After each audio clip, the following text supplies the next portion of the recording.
Bienvenidos a otro podcast de Arcana Mundi. Hoy vamos a hablar de 3 momentos que realmente marcaron un antes y un después para España. Eso es. Hablamos del Mundial de Fútbol del 82 y luego ese gran año que fue 1992 con la Expo de Sevilla y los Juegos Olímpicos de Barcelona. Exacto. Una década, vamos, fundamental. Una década clave, ¿sí? Para ver cómo España, quiso presentarse al mundo. Efectivamente. Hemos revisado bastante material y se ve claro cómo estos mega eventos, que además cayeron en plena transición democrática, con crisis económica, desafíos sociales... Sí, no era un momento fácil. No para nada. Pues fueron como una apuesta estratégica. Más allá de si se ganó o se perdió en lo deportivo, o si las cuentas salieron bien al final... Claro. La idea era proyectar esa imagen de modernidad, ¿no? De renovación internacional. Pues vamos a ello, a desgranar lo más interesante y, ¿por qué no?, alguna curiosidad de cada uno. Empezamos por el 82, ¿te parece? El Mundial. Perfecto. El 82. España estrenaba democracia, como decías, y había esa voluntad, se nota en los documentos, de mostrarse como un país moderno. Sí. Fue el primer mundial con 24 selecciones, que ya era un salto, y hasta se construyó el Pirulí en Madrid para mejorar las retransmisiones de televisión. Totalmente. Pero hay que decir que los inicios fueron un poco accidentados. ¿Ah, sí? Sí. Revisando las crónicas, es curioso recordar el caos del sorteo. Usaron bombos de lotería, niños de San Ildefonso, y las bolas se rompían, se atascaban. No me digas. Sí, fue calificado, como uno de los peores sorteos de la historia. Quizás refleja un poco las prisas o la falta de experiencia en eventos tan grandes en ese momento. Menudo comienzo, entonces, aunque luego la inauguración en el Camp Nou sí que tuvo esa carga más simbólica, ¿no? La paloma de la paz de Picasso, la suelta de la paloma blanca. Eso sí, ahí sí buscaron la imagen. Y aunque deportivamente España, la verdad, decepcionó un poco. Sí, eso se recuerda mucho.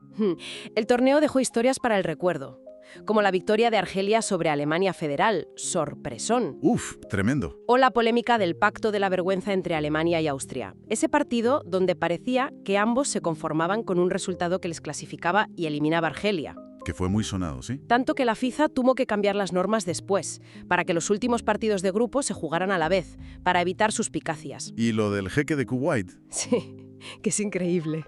Que bajó al campo en pleno partido contra Francia. Sí, para que anularan un gol. ¿Y lo consiguió? Una imagen surrealista. Al final, eso sí, el Mundial lo ganó Italia, con Paolo Rossi estelar y esa imagen mítica del presidente Pertini eufórico en el palco. Exacto.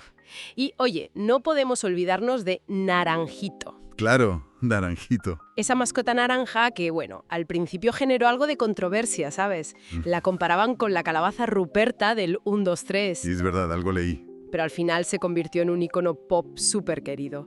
Hasta tuvo su propia serie de dibujos animados. Sí. El balance que hacen los análisis es interesante. Se habla de éxito organizativo, de gran escaparate, pero también de fracaso deportivo para España y de ruina económica.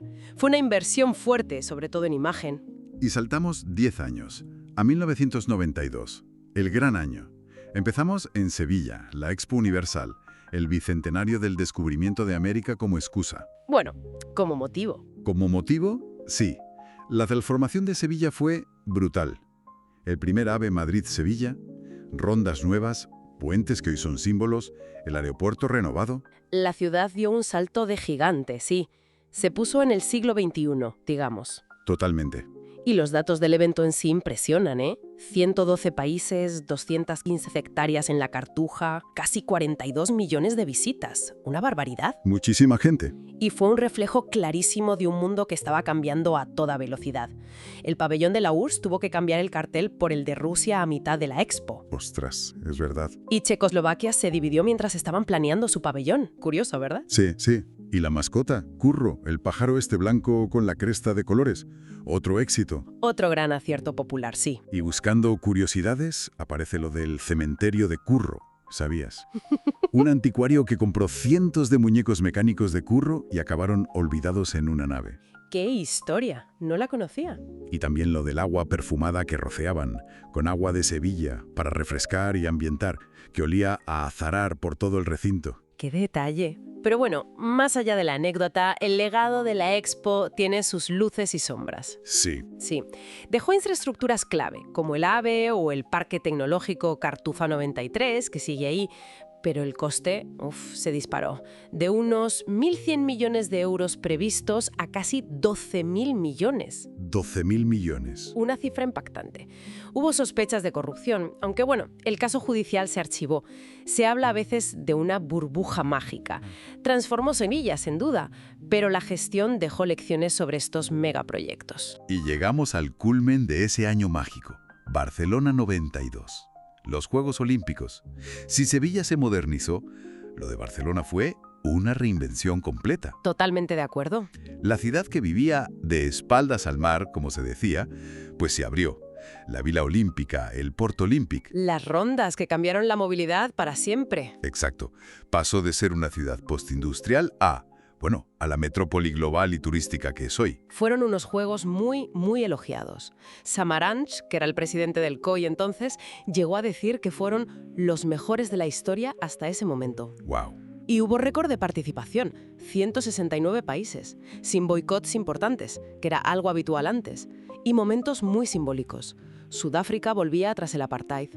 Alemania participaba ya reunificada. Y para España, claro, deportivamente fue la bomba. 22 medallas, 13 oros. Nuestro récord histórico. Imbatido hasta hoy, creo. Momentos inolvidables. El oro de Fermín Cacho en 1500, ¡qué carrera! El gol de Kiko en la final de fútbol. Piel de gallina. Y la ceremonia inaugural. La flecha de Antonio Rebollo, encendiendo el pebetero, aunque luego hemos sabido que fue un truco visual magnífico. Sí, que la flecha pasó por encima. Pero la ilusión, la emoción de ese momento, fue perfecta. desde luego. Y tuvimos al Dream Team de baloncesto, Jordan, Magic, Bird, algo nunca visto. Irrepetible, sí. Y debutaron deportes como el bádminton, el judo femenino, donde además Miriam Blasco ganó el primer oro olímpico para una mujer española. Importantísimo. El legado aquí se ve, en general, como muy positivo. La transformación urbana es un modelo estudiado. Hubo un impulso brutal al deporte español, sobre todo al femenino, y un espíritu de voluntariado increíble. Barcelona 92 consolidó esa imagen de España moderna y capaz. En resumen, si miras la década completa, estos 3 eventos fueron cruciales. Más allá de las anécdotas que hemos comentado, del sorteo del 82, el perfume de la Expo o la flecha... Sí, que son divertidas, pero... Claro, lo importante es que representaron una estrategia muy consciente, muy pensada, para proyectar al mundo una nueva España. Democrática, moderna, capaz de organizar eventos mundiales a pesar de las dificultades económicas y sociales que había. Fue como la década en la que España se quitó complejos, ¿no? Se lee mucho eso en los análisis. Demostró una capacidad y una ambición nuevas. Exacto. Y queda la reflexión final. Más allá de los edificios, de las infraestructuras o de la nostalgia que generan estos eventos, ¿cuánto queda hoy de ese impulso, de esa transformación, de esa confianza colectiva que se generó entonces? Es una buena pregunta para terminar, sí.